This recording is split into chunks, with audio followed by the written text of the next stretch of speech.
கர்த்தருடைய பரிசுத்த நாமத்துக்கே மகிமை உண்டாவதாக.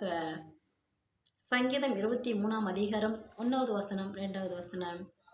கர்த்தர் என் மேய்ப்பராய் இருக்கிறார், நான் தாழ்ச்சி அடையேன்.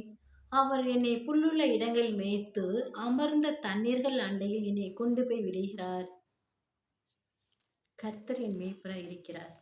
நான் ஏன் தாழ்ச்சி அடையணும்? நம்ம ஏன் கஷ்டப்படணும்? நமக்குள்ள இருக்கிற தேவன் பெரியவருங்க. நம்ம ஆராதிக்கிற இயேசு கிறிஸ்து எந்த ஒரு சூழ்நிலையும் நம்மளை கைவிட மாட்டாருங்க. விசுவாசிக்கிறீங்களாங்க? புல்லுள்ள இடங்களில் மேய்த்து அமர்ந்த தண்ணீர்கள் அண்டையில் கொண்டு போய் விடுகிற தேவன் நம்ம கூட இருக்கிறாருங்க. அப்படிங்க கலைஞ தவிக்கிறீங்க.